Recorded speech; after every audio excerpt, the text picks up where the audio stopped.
And instead we have a nice neat solder joint.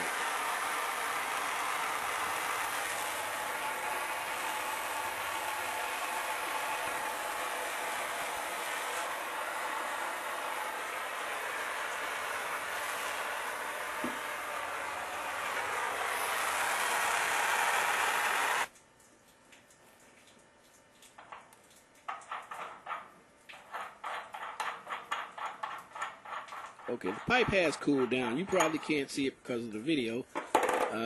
We skipped the part of it cooling down. You see now we're putting the plastic insert over it.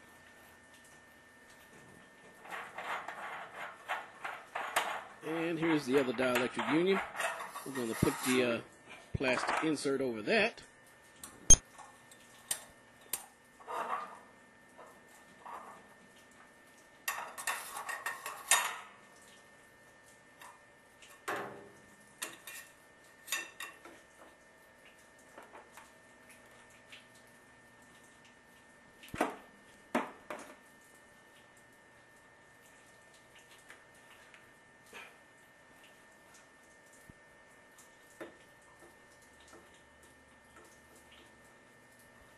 And of course, we can't forget our washer.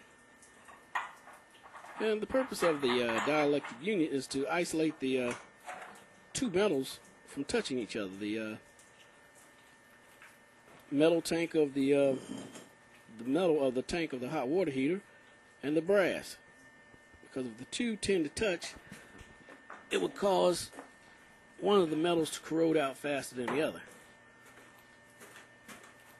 And electrolysis will travel through it.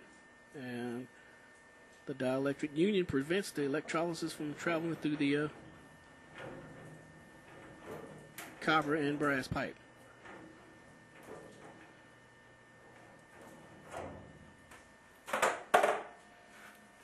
And what we're doing here, this particular home has a lot of pipes that was ran in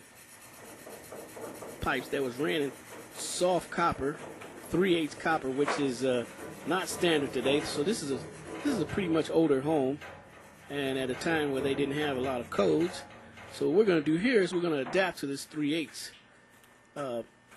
soft copper. We're going to go from 3/4 inch to 3/8.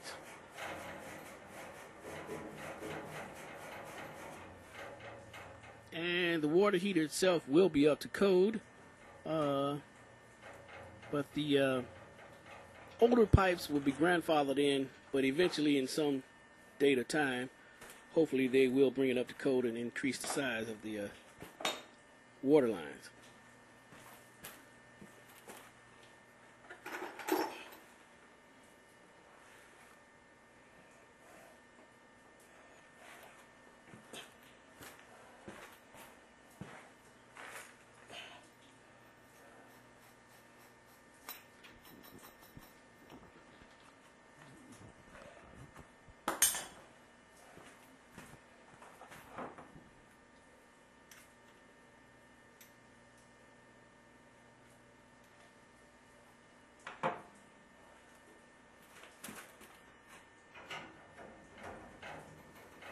Here's our adapter that we're going to go from one size of pipe, small pipe, to a larger size, which would be the 3/4 going into the hot water heater.